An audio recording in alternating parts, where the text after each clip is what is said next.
மே 1ஆம் தேதி சித்ரா பௌர்ணமி. அன்றைய தினம் இந்த இலை கிடைச்சது அப்படின்னா விட்டுடாதீங்க. முருகப்பெருமானையும் சிவபெருமானையும் நினச்சி இந்த வழிபாடு செஞ்சீங்க அப்படின்னா போதும், விபரீத ராஜயோகம் உருவாகும். அது எப்படி அப்படிங்கிறத இந்த பதிவில் பார்க்கலாம். நம் எல்லோருடைய வேண்டுதலும் நிறைவேறட்டும். ஓம் நம சிவாய, ஓம் சரவண பவ அப்படின்னு கமெண்ட்டில் டைப் பண்ணிட்டு பதிவை தொடர்ந்து பாருங்க. ஒவ்வொரு மாசமுமே பார்த்தீங்கன்னா ஒரு குறிப்பிட்ட நட்சத்திரத்தில் பௌர்ணமி தோன்றும். அதே போல தான் சித்திரை மாசத்துல பௌர்ணமி வந்து சித்திரை நட்சத்திரத்தில் தோன்றுவது சித்ரா பௌர்ணமின்னு சொல்கிறோம். அந்த நாளில் சிவபெருமானை வணங்குவது மிகவும் புண்ணியமாக கருதப்படுது. அதே போல் சிவபெருமானுக்கு இணையாக முருகப்பெருமானையும் அம்பாளையும் நம்ம அந்த நாளில் வழிபடுவதும் மிகவும் சிறந்ததாக சொல்லப்படுகிறது. இந்த வருடம் சித்ரா பௌர்ணமியானது மே 1ஆம் தேதி வெள்ளிக்கிழமையில வந்திருக்கு. வெள்ளிக்கிழமை அப்படின்னாவே மகாலட்சுமிக்கு உரிய தினம். அப்போ எவ்வளவு சிறப்பு வாய்ந்த நாளாக இருக்கு. இன்றைய தினம் பௌர்ணமி திதி எப்போ ஆரம்பிக்குது அப்படின்னு பார்த்தீங்கன்னா மொதல் நாளே 30ஆம் தேதியே இரவு 9:50க்கு பௌர்ணமி திதி ஆரம்பித்து அடுத்த நாள் மே 1ஆம் தேதி இரவு 11 மணி வரையும் பௌர்ணமி திதி இருக்குது. இப்போ நம்ம இதை எப்படி செய்யணும், எந்த நேரத்தில் செய்யணும் அப்படிங்கிறத நம்ம தெரிஞ்சுக்கலாம். சிவனுக்கு உகந்த வெள்ளருக்கு இலையை வச்சு தான் நம்ம இன்னைக்கு இந்த பரிகாரத்தை செய்ய போகிறோம். எங்களுக்கு வெள்ளருக்கு இலைலாம் கிடைக்காதுங்க, நான் என்ன பண்ணுறது அப்படின்னு நினைக்கிறவங்க கவலையே பட வேணாம். வெள்ளருக்கு இலை இல்லாட்டி பரவாயில்ல, சாதாரண எருக்க இலையே பயன்படுத்துங்க. ஆனால் வெள்ளருக்கு இலை அப்படின்னா அது ரொம்ப ரொம்ப விசேஷம். இது ஒரு தேவ மூலிகை. இது விநாயகருக்கு தானே உகந்தது அப்படின்னு நினைப்பீங்க. வெள்ளருக்கு வேரில் விநாயகர் சிலையை வச்சு நம்ம வழிபடுவோம். அதே போல் வெள்ளருக்கு பூவை விநாயகருக்கு மாலையாக கட்டி நம்ம போடுவோம். விநாயகருக்கு மிக உகந்தது தான். முழுமுதற் கடவுளான விநாயகருக்கு இதை போடுவது ரொம்ப சிறப்பு. ஆனால் சிவபெருமானுக்கு மிக மிக உகந்த பூ இந்த எருக்கம்பூ அப்படின்னு நாயன்மார்கள் சொல்லியிருக்காங்க. நாயன்மார்களை விட நம்ம அருணகிரிநாதர் வேல் வகுப்பு அதில் சொல்லியிருக்கிறாரு. இந்த வேல் வகுப்பை 108 பாடல்களாக கொண்டது தான் வேல்மாறல். இதை பாம்பன் சுவாமிகள் சொல்லியிருக்கிறாங்க. இந்த பாம்பன் சுவாமிகள் வேல்மாறலில் பார்த்தீங்கன்னா ஒரு பாடலில் சொல்லியிருப்பார், தரிக்கினமன் முறுக்கவரின் எருக்குமதி தரித்த முடி படைத்த விரல் படைத்த இறை கலர்க்கு நிகராகும்னு சொல்லியிருப்பார். இந்த பாடலில் எருக்கு மதி அப்படின்னு வருது பாருங்க. எருக்கு அப்படின்னா எருக்கம்பூவு, மதினா நிலவு. எருக்கம்பூவையும் நிலவையும் தரித்த முடி தன்னுடைய ஜடையில் சூடிக்கொண்டு இருக்கக்கூடிய சிவபெருமானுக்கு நிகரான வேலே அப்படின்னு வேலோட பெருமையை ஒப்பிட்டு இவர் அருணகிரிநாதர் தன்னுடைய பாடலில் சொல்லியிருப்பார். அப்போ எருக்கம்பூ சிவபெருமானுக்கு எவ்வளவு உகந்தது அப்படிங்கிறத தெரிஞ்சுக்கலாம். இந்த பரிகாரத்தை செஞ்சோம் அப்படின்னா நம்ம வீட்டில் உள்ள எதிர்மறை சக்திகள் அனைத்தும் போய் நம்ம வீட்டில் நல்ல ஒரு நேர்மறை சக்தி பரவும்.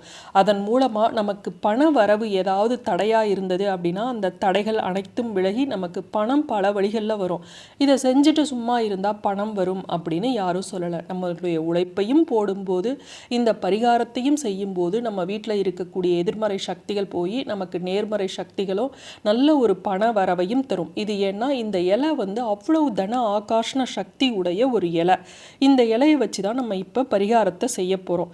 வெள்ளருக்கு இலை, வெள்ளருக்கு பூ, வெள்ளருக்கு தண்டு, வேறு எல்லாமே பார்த்திங்கன்னா ஒரு தன ஆகாஷ்ண சக்தியை உடைய ஒரு பொருட்கள். எந்த ஒரு காரியத்துக்கு நீங்கள் போகிறீங்கனாலும் சரி, இது இன்னைக்கு மட்டும் நீங்கள் செய்யணும்னு இல்லை. அந்த காரியம் வெற்றி பெறணும் அப்படின்னாலும் நீங்கள் போகிற இடத்துல ஏதாவது உங்களுக்கு பகை வருது, எதிரிகளால் ஒரு கஷ்டம் வருது அப்படின்னா அந்த பகை உங்களை அணுகாமல் இருக்கணும் அப்படின்னா இந்த இலையை வச்சு இப்படி நம்ம வசியம் செய்கிறோம் அப்படின்னா நமக்கு எந்த விதமான கஷ்டமும் வராது. மற்றவர்களோட பகையால், எதிரிகளோட சூழ்ச்சியால், இல்லை எதிர்மறை சக்திகளினால் எந்த தாக்கமும் நமக்கு சேராது. சரி, நமக்கு இப்போ தேவைப்படுவது ஒரு எருக்க இலை. அந்த இலையை பறிக்கிறதுக்கு முன்னாடி நீங்கள் மானசீகமாக அந்த எருக்க செடிக்கிட்ட மன்னிப்பு கேட்டுக்கிட்டு அதற்கு பிறகு நன்றி தெரிவித்து அந்த இலையை பறிக்கணும். என்னுடைய தேவைக்காக உன்னை பறிக்கிறேன், என்னை மன்னிச்சிடு, எனக்கு இதனால் நன்மை ஏற்பட செய் அப்படின்னு சொல்லிட்டு நன்றி அப்படின்னு சொல்லிட்டு அந்த இலையை பறிக்கணுமா. அந்த இலையை பறித்து அதை மஞ்சள் கலந்த தண்ணீரில் சுத்தமாக கழுவிட்டு அந்த மேல் இது இருக்கு இல்லையா, அந்த மேல் பக்கம் அதில் மஞ்சள் குங்குமம் இதை வச்சு வைங்க. இப்போ நீங்கள் என்ன பண்ணணும், விநாயக பெருமான முதல்ல அவரோட நாமத்தை ஏதோ ஒரு நாமம் ஓம் கம் கணபதியே நமக, ஓம் கணேசாய நமக, இப்படி ஏதாவது ஒரு உச்சரித்து விட்டு அதில் ₹1 நாணயத்தை வைங்க. எப்பையும் வெள்ளருக்கு இலை அப்படிங்கிறதே விநாயகருக்கு உகந்தது. நம்ம நார்மலாக எப்பவும் என்ன பண்ணுவோம், பிள்ளையார் சொல்லி போட்டு தான் எந்த செயலையும் தொடங்குவோம். அதனால் இந்த பிள்ளையாருக்கு உகந்த அந்த எருக்க இலையில விநாயகருக்கு ஏதாவது ஒரு மந்திரத்தை சொல்லி அந்த நாணயத்தை வச்சிருங்க. வச்சுட்டு அதன் மேலே ஒரு மஞ்சள் குங்குமம் வைங்க. அதற்கு பிறகு இந்த விநாயக பெருமானுக்கும் சிவனுக்கும் பக்கத்தில் இந்த இலைய வைங்க. இதோட காம்பு பகுதி எப்படி இருக்கணும்னா சிவபெருமானை பார்த்தவாறு, உங்கள் வீட்டில் சிவன் படமோ இல்லை அதாவது லிங்கம் இருக்கும் இல்லையா, அந்த படமோ சிலையோ எது வச்சுருக்கீங்களோ அதுக்கு பக்கத்தில் அந்த காம்பு பகுதி சிவபெருமானை பார்த்தவாறு இருக்கணும், விநாயகரை பார்த்தவாறு இருக்கணும். நுனி பகுதி நம்ம பார்த்த மாதிரி இருக்கணும். அப்படி வச்சுட்டு அதில் ஒரு அகல் விளக்க வைங்க. அதில் நல்லெண்ணெயை ஊற்றி பஞ்சு திரி போட்டு தீபம் ஏற்றுங்க. நல்லெண்ணெயோ நெய் தீபமோ எது வேணாலும் விடலாம். ஆனால் எல்லாத்தாலையும் நெய் தீபம் நிறைய பரிகாரங்களுக்கு சொல்லிக்கிட்டு வர்றோம், அவங்களால செய்ய முடியாது. அதனால் நல்லெண்ணெயை ஊற்றி பஞ்சத்திரி போட்டு தீபம் ஏற்றுங்க. இப்போ நம்மளுடைய வேண்டுதல் என்னவோ, இப்போ உங்களுக்கு ₹1,00,000 வருமானம் வரணும் அப்படின்னா எனக்கு ₹1,00,000 வருமானம் வர வேண்டும், சித்த மூலிகை வசி வசி யாமி அப்படின்னு 3 முறை சொல்லுங்க. உங்களுக்கு நல்ல வேலை கிடைக்கணும் அப்படின்னா சீக்கிரம் எனக்கு நல்ல வேலை கிடைக்க வேண்டும், சித்த மூலிகை வசி வசி யாமி அப்படின்னு 3 முறை சொல்லணும். நீங்கள் எதுவுமே நேர்மறையான வார்த்தைகளை பயன்படுத்துங்க.